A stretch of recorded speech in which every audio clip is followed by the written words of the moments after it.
قال رسول اللہ صلی اللہ علیہ وسلم حسن السؤال نصف العلم او کما قال صلی اللہ علیہ وسلم۔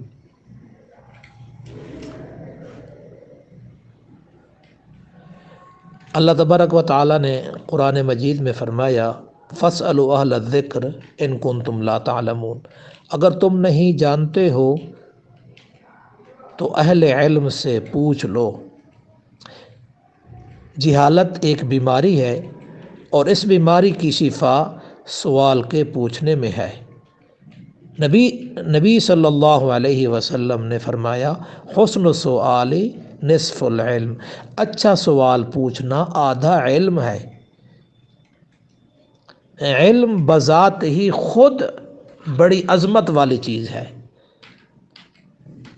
ہم سمجھتے ہیں کہ علم کے ساتھ عمل بھی ضروری ہے، بالکل ضروری ہے، لیکن اگر ایک آدمی صرف علم والا ہے والذین اوتوا العلم درجات، اللہ نے یہ علم والوں کی فضیلت کا ذکر کیا، فاسألوا اہل الذکر ان کنتم لا تعلمون، اس کے اندر بھی علم والوں کا ذکر کیا۔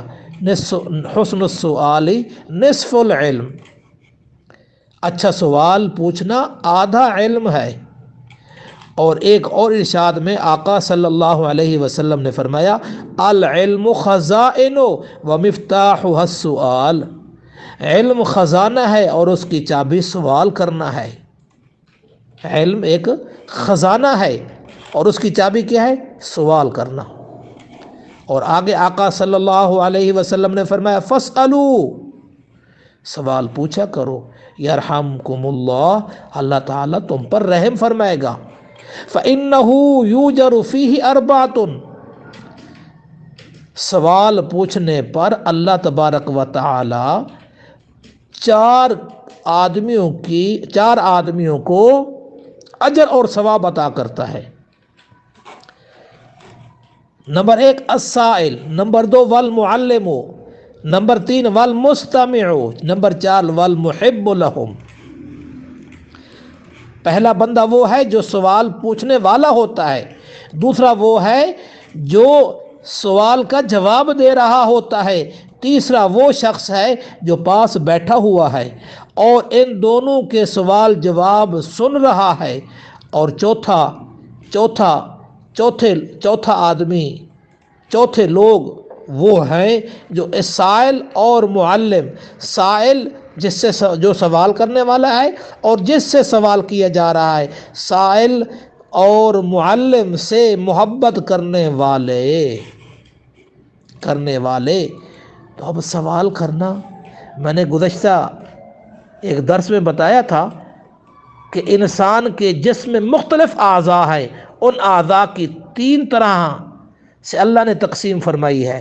تو یہ میرا گزشتہ درس ہے اس میں، لیکن اب آج کی گفتگو میں یہی ہے کہ جو آپ لوگ بیٹھے ہیں درس سن رہے ہیں، تو یہ سننا بھی، علم کی جستجو کرنا بھی اور علم کی طلب کرنا بھی، یہ بھی ایک بہت بڑا عمل ہے، اور علم کے بغیر اللہ تبارک و تعالیٰ کی پہچان ناممکن ہے۔ بے علم نہ توا خدا را شناخت، بغیر علم کے اللہ تبارک و تعالیٰ کی پہچان نہیں ہو سکتی۔ اور جہالت ہی تمام گناہوں کی جڑ ہے۔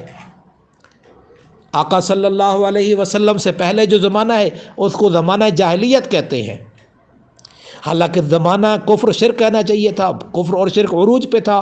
بیت اللہ میں 360 رکھے ہوئے تھے اور قتل و غارت کی تو انتہا تھی، شراب نوشی ان کے گھٹی میں تھی۔ تو دور قتل و غارت کہا جاتا، دور کفر و شرک کہا جاتا، دور